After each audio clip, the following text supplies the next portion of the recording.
Chapter 6, Time for a Merger. You went to school for at least a couple of years by now, and you put a little knowledge into that thing you call a brain. The progeny of academicians of centuries past, you have the accumulated knowledge of thousands, even millions of well-read, educated people from the four corners of the earth. You've studied algebra, geometry, physics, and phys ed.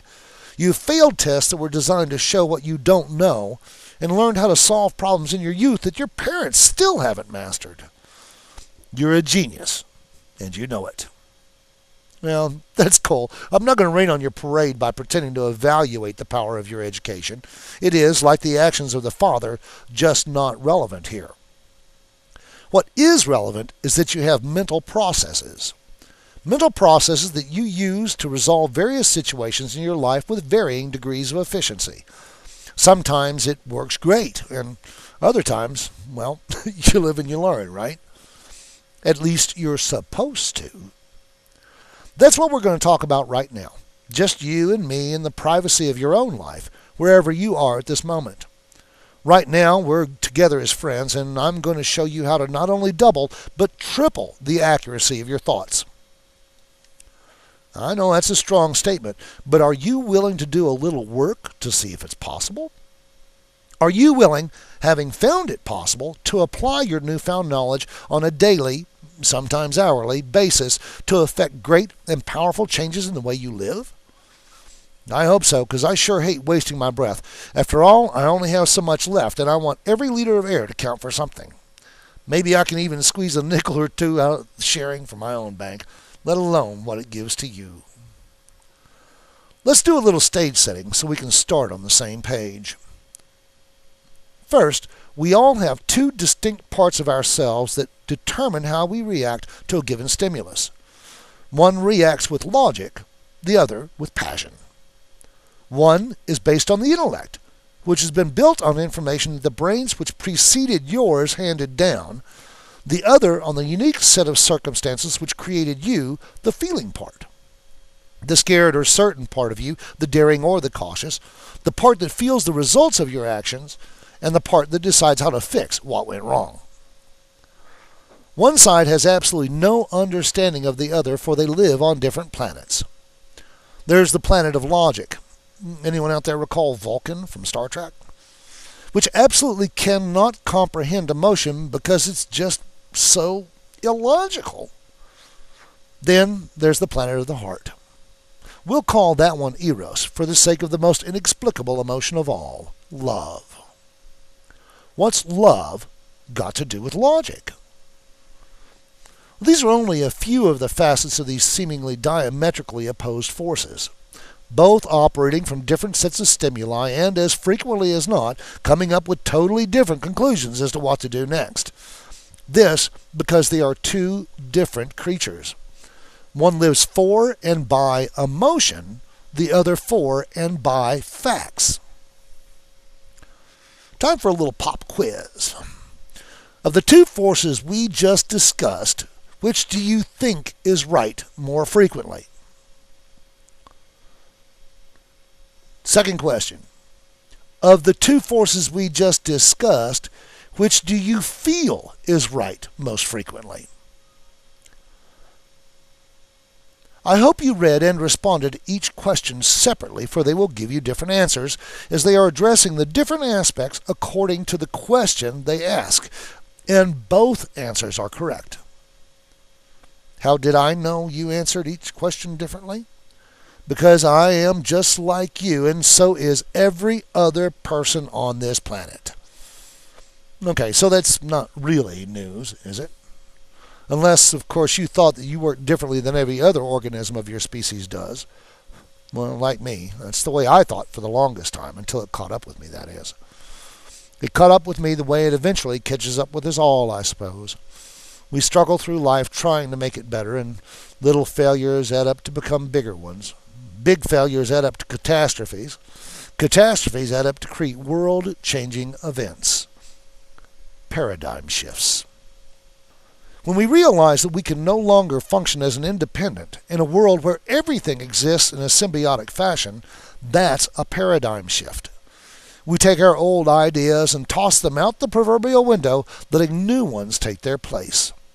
Hopefully, they're empowering ones. But such is not always the case. Sometimes pain forces a paradigm shift upon us out of our organism's perceived need for survival. Pain is so intense that our hearts are almost ripped out of our bodies, or our bodies are so physically altered that life itself becomes a challenge. A distinct change in the way we view our lives or our world. Where are the old paradigms that brought the pain into your life to start with? Where are they? Did they just disappear, gone running off into the ether at the arrival of the new belief? Not a chance. They're still there, I guarantee it, just taking a back seat until the time is right when the new paradigm runs a little weak to crop up and really mess up your new way of life. Now what? How do we overcome our own fatalistic tendencies? How do we, if we are unable to see the unhealthy points within ourselves, fix them? Well, we can't. In plain English, if you can't find something, it's awfully tough to fix it. What you can do is strengthen the good points until the bad ones just die out or become so weak in comparison they find a new home. Hopefully way out in the boonies, far away from the center of activity that's your real life. After a while, when your new beliefs are well seated in your conscious life, they will lose their power. Not only will they lose their power, but they will be quickly identified upon resurfacing by your new enhanced self for what they are. Negative thought processes resulting in bad things for you and for those you love. Besides, if you lack the proper tools, like the power of objective reasoning, to disable the erroneous thought processes, they will come back with a vengeance. Once threatened with extinction, or having suffered subjugation, they're going to fight for dominance in a life that is diminished for their presence. And they will win. At least some of the time, anyway. They'll come out of the shadows, they'll beat you up, and they'll cause problems again and again and again until they're completely diffused. Until there is nothing left in you to feed them, or nothing left of them to fear. Truth be told, most, if not all, are exactly that. Fear. It's the fear that causes the problems. Fear that you'll lose something precious, have great pain delivered unto you, or just fearful of the unknown.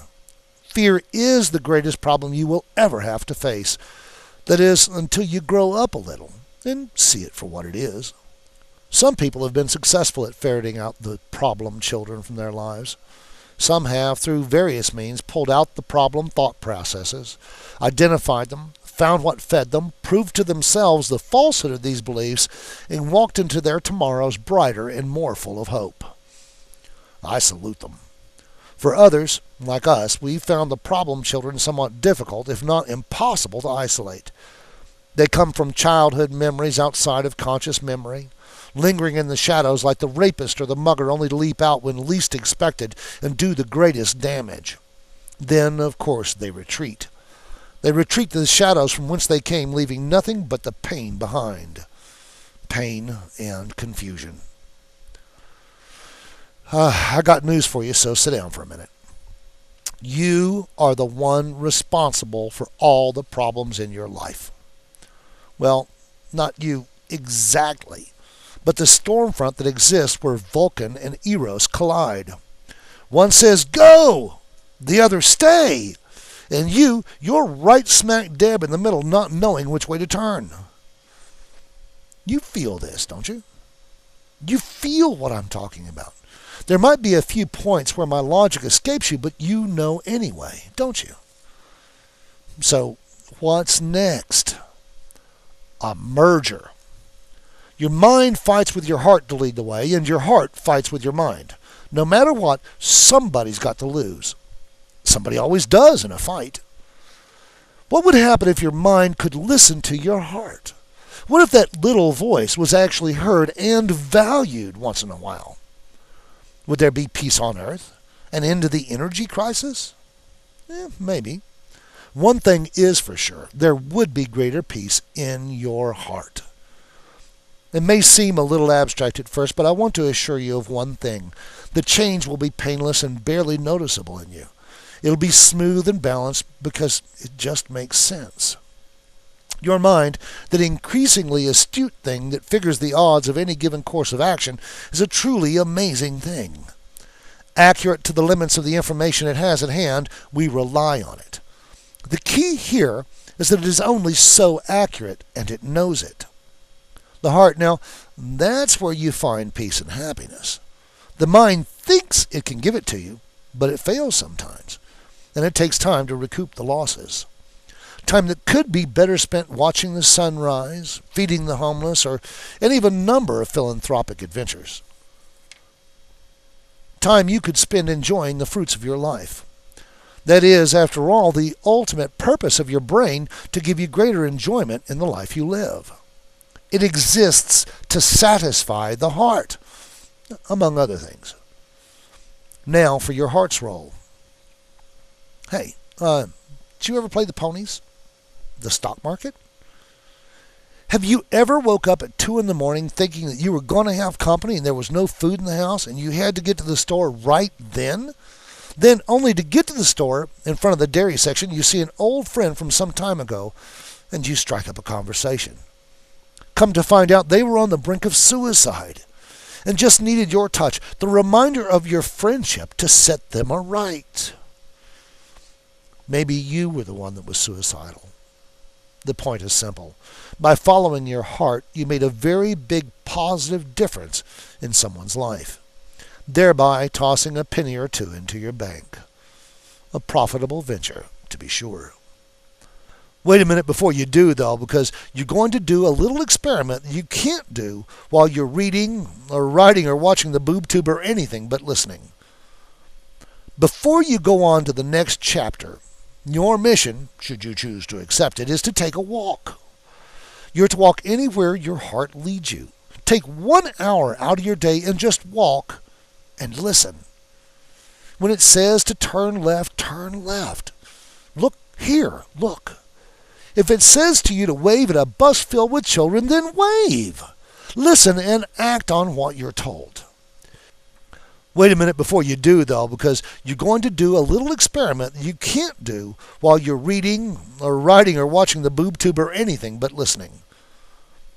Before you go on to the next chapter, your mission, should you choose to accept it, is to take a walk. You're to walk anywhere your heart leads you. Take 1 hour out of your day and just walk and listen. When it says to turn left, turn left. Look here, look. If it says to you to wave at a bus filled with children, then wave. Listen and act on what you're told. What's taking place here is you and your brain are trying an experiment in guidance control. Decide to give it a shot. Let your brain take a back seat unless it's needed, and let your senses determine what the right thing to do is, then do it. After an hour of moving with your heart at the wheel, check out how you feel. Now, don't let the time frame I've given you stop you from spending all day listening. Take as much time as your heart and mind can allow. Follow until you don't know which way to go. Then, wait. Just decide in advance that your heart is the pilot for at least 60 minutes, and your brain is just trying to improve itself. Baby steps in a grown-up world. Baby steps that just might help you make your life better, and better for life. Ready?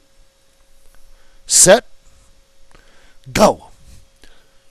Good traveling, my friend. Now, I gotta take a walk myself.